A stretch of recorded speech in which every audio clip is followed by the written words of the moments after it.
So good morning dear students, welcome back in HW current affairs classes. आज हम लोग पढ़ने वाले हैं 27 मई का करंट अफेयर, जो मैंने कल क्लास डाली थी 26 मई की। तो काफ़ी अच्छा बच्चों का रिस्पांस मिला है और आप लोग एक कोशिश ज़रूर किया करो, लास्ट में जो मैं आपसे क्वेश्चन पूछता हूँ उसका सही आंसर देने की कोशिश ज़रूर किया करो, क्योंकि ऐसे ही क्वेश्चन आपको एग्जाम में देखने को मिलेंगे। अगर आप UPSI की तैयारी कर रहे हो, यूपी पुलिस कांस्टेबल की तैयारी कर रहे हो, या फिर RO और अभी जो आगे आने वाली है यूपी पेट, उसके लिए भी ये करंट काफी ज्यादा हेल्पफुल रहने वाली है।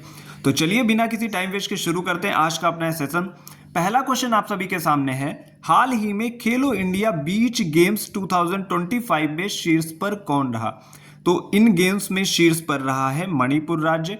अब हम कुछ डिटेल में जान लेते हैं। खेलो इंडिया बीच गेम्स 2025 इस बार पहला एडिशन था, यानी ये पहली बार खेलें, इसलिए और भी ज़्यादा इंपॉर्टेंट हो जाते हैं। और ये 19 से 24 मई 2025 तक खेले गए। प्लेस यानी स्थान कौन सा था? तो दादरा और नगर हवेली, दमन और दीव में खेले गए हैं। मैस्कॉट क्या था? यानी शुभंकर। मोस्ट इंपॉर्टेंट क्वेश्चन हो जाता है। पर्ल मोती, जो कि एक डॉल्फिन है और यहीं बीच पे पाई जाती है। बात करते हैं इसमें टोटल कितने खेल थे। तो इसमें टोटल 6 खेल थे: सॉकर, वॉलीबॉल, सेपक टकरा, कबड्डी, ओपन वाटर स्विमिंग और पेनकैक्सलेट।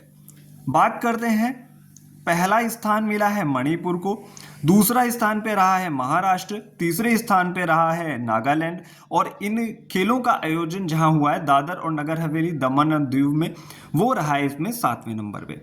तो ये था हमारा पहला क्वेश्चन। चलते हैं दूसरे क्वेश्चन की तरफ। तो अब हम लोग बात करने वाले हैं क्वेश्चन नंबर 2 की। हाल ही में किस IIT ने मशरूम के कचरे से वेस्ट वाटर ट्रीटमेंट की नई तकनीक विकसित की है? वेस्ट वाटर ट्रीटमेंट यानी कि जो पानी खराब हो जाता है उसको सही करना या शुद्ध करना। तो ये तकनीक विकसित की है IIT गुवाहाटी ने, और इस नई ट्रीटमेंट तकनीक का नाम है भीमा। यह तकनीक पानी से खतरनाक एंटीबायोटिक्स को 90 से 95% तक हटा देती है, और ये नेचुरल है और इसके कोई साइड इफेक्ट्स भी नहीं हैं। अब हम बात करने वाले हैं क्वेश्चन नंबर 3 की। थर्ड क्वेश्चन क्या है? हाल ही में मोनाको में F2 यानी कि फॉर्मूला 2 रेस जीतने वाले पहले भारतीय कौन बन गए हैं? तो ये बन गए हैं कुश मैनी। यह उपलब्धि हासिल करने वाले ये पहले भारतीय बने हैं। तो ये क्वेश्चन भी काफी इंपॉर्टेंट हो जाता है। अब हम बात करने वाले हैं क्वेश्चन नंबर 4 की। फोर्थ क्वेश्चन क्या है? यशोदा AI अभियान किसके द्वारा शुरू किया गया है? तो ये शुरू किया गया है राष्ट्रीय महिला आयोग के द्वारा। चलते हैं अगले पेज पे। तो बात कर लेते हैं नेशनल कमीशन फॉर वुमेन की। तो नेशनल कमीशन फॉर वुमेन ने अभी यशोदा AI अभियान शुरू किया है। यह महिलाओं में AI लिटरेसी और डिजिटल अवेयरनेस को फैलाने हेतु किया गया है। और बात करते हैं राष्ट्रीय महिला आयोग की। यह एक स्टैट्यूटरी बॉडी है, यानी कि इसे कानून द्वारा लाया गया है। यह महिला एवं बाल विकास मंत्रालय के अंतर्गत कार्य करती है और इसकी स्थापना होती है 31 जनवरी 1992 में। हेडक्वार्टर है नई दिल्ली में। पहली अध्यक्ष कौन थी राष्ट्रीय महिला आयोग की? तो वो थी जयंती पटनायक। और ऐसे क्वेश्चंस भी बहुत ज़्यादा आपको एग्जाम में देखने को मिल जाएंगे। और वर्तमान अध्यक्ष की हम लोग बात कर लेते हैं, तो वो है विजया किशोर रहटकर। ये था स्टैटिक जीके का पोर्शन। इसे आप कहीं भी नोट डाउन भी कर सकते हैं, जो भी बच्चे साथ में पढ़ रहे हैं। बस आप लोग को करना क्या है, लास्ट तक वीडियो को आप लोग जरूर देखा करो। बात करते हैं क्वेश्चन नंबर 5 की। तो क्वेश्चन नंबर 5 आप सभी के सामने है। हाल ही में वर्ल्ड फुटबॉल डे कब मनाया गया? तो ये मनाया गया है 25 मई को। हर साल 25 मई को वर्ल्ड फुटबॉल डे मनाया जाता है। बात करते हैं क्वेश्चन नंबर 6 की। क्वेश्चन नंबर 6 क्या है? हाल ही में नीति आयोग के CEO के अनुसार भारत किस देश को पछाड़कर दुनिया की चौथी सबसे बड़ी अर्थव्यवस्था बन चुका है? अभी हाल ही में काफ़ी रिपोर्ट्स आई थी जिसमें कहा जा रहा था कि भारत जो है चौथी अर्थव्यवस्था बनने की ओर है, और 2028 तक ये लक्ष्य था कि भारत 2028 तक तीसरी सबसे बड़ी अर्थव्यवस्था भी बन जाएगा। तो अभी आप देख पा रहे हैं, अभी भारत ने जो है जापान को पछाड़ दिया है और भारत बन गया है दुनिया की चौथी सबसे बड़ी अर्थव्यवस्था।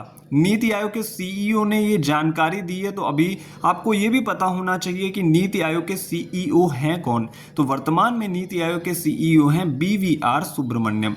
और बात करते हैं जापान की अर्थव्यवस्था है कितनी?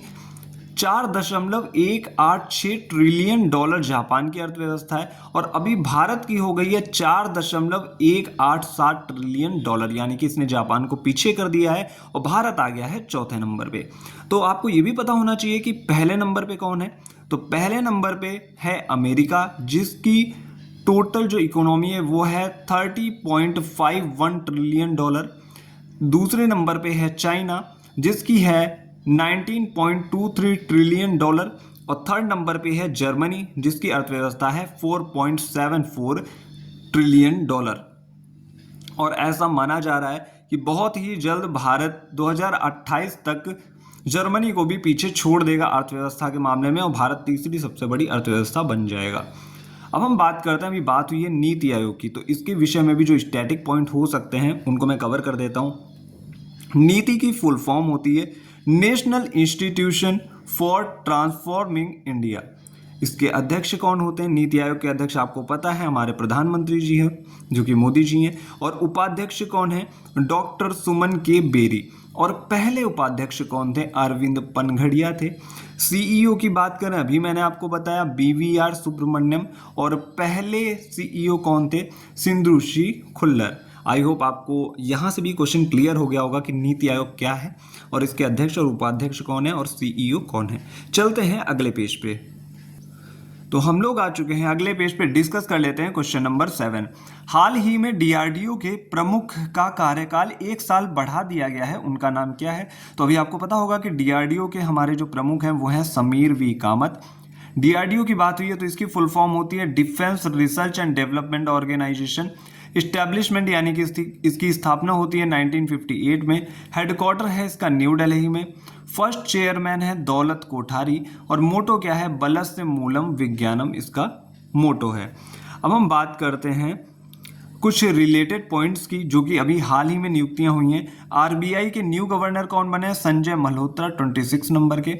मुख्य चुनाव आयुक्त कौन बने? ज्ञानेश कुमार, वो भी 26 नंबर के।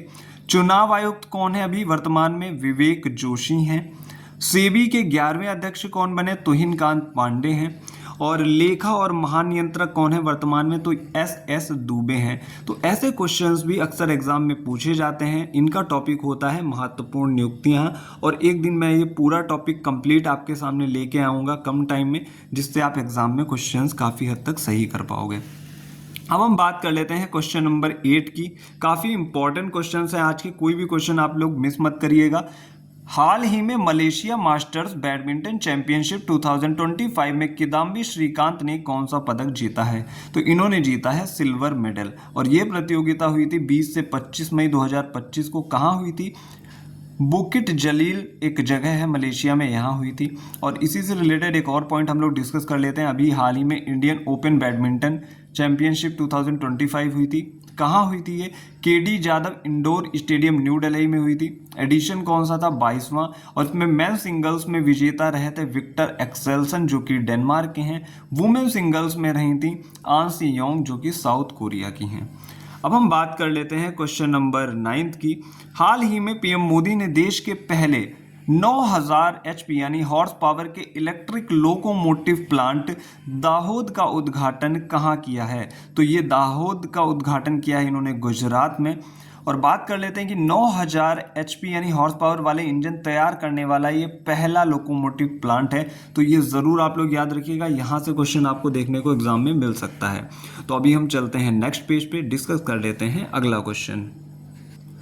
अभी जैसे बात हो रही थी लोकोमोटिव प्लांट की, तो कुछ लोकोमोटिव प्लांट मैं आपको रिवाइज करवा देता हूं। जैसे कि एक है चित्तरंजन लोकोमोटिव प्लांट, जो कि वेस्ट बंगाल में है। बनारस में पहला डीजल लोकोमोटिव प्लांट खोला गया था, तो ये भी आप लोग याद रखिएगा। और मधेपुरा जो कि बिहार में है, यहाँ पे इंडिया और फ्रांस की, इंडिया की जो इंडियन रेलवे है और फ्रांस की कंपनी है अल्स्टोम कंपनी, इसने इलेक्ट्रिक इंजन की आधारशिला रखी थी। यहाँ पे इलेक्ट्रिक इंजन बनाए जाते हैं। बात करते हैं 10वें क्वेश्चन की, जो कि हमारी क्लास का लास्ट क्वेश्चन है। हाल ही में चर्चा में रहा प्रोजेक्ट कुश का संबंध किससे है? तो ये प्रोजेक्ट कुश का संबंध है स्वदेशी वायु रक्षा मिसाइल प्रणाली से। अब बात करते हैं, अभी आपको पता होगा कि भारत ने अभी S-400 सिस्टम को स्टार्ट किया था, इसलिए क्योंकि पाकिस्तान के साथ थोड़ा सा कुछ दिन तक युद्ध चला था। जो कि अभी शांत हो गया है। तो स्वदेशी तरीके से जो S-400 बनाया जाएगा ना, इसके लिए भारत ने प्रोजेक्ट कुछ शुरू किया है। तो ये DRDO और BEL यानी कि भारत इलेक्ट्रॉनिक्स लिमिटेड ने ये जो है स्टार्ट किया है प्रोजेक्ट, और इसके अंतर्गत स्वदेशी S-400 सिस्टम बनाया जाएगा। बात कर लेते हैं आज के क्वेश्चंस की, जिनका आंसर आपको कमेंट बॉक्स में देना है। पहला क्वेश्चन है, भारत का पहला पूर्ण साक्षर राज्य कौन बन गया, यानी कि टोटली लिटरेसी रेट जो है किस राज्य में आ चुकी है, और 2025 का अंतरराष्ट्रीय बुकर पुरस्कार किसे मिला। आशा करता हूं आप सभी लोग सही आंसर देंगे। और ऐसी 10 मिनट की क्लास आपको कैसी लगती है कमेंट बॉक्स में लिख के जाया करो, जिससे हमको मोटिवेशन मिलता है और हम अगले टॉपिक्स में और कुछ चीज़ें ऐड करने की कोशिश करते हैं। तो चलिए आज के लिए इतना ही, मिलते हैं नेक्स्ट इंपॉर्टेंट क्लास के साथ। Thank you.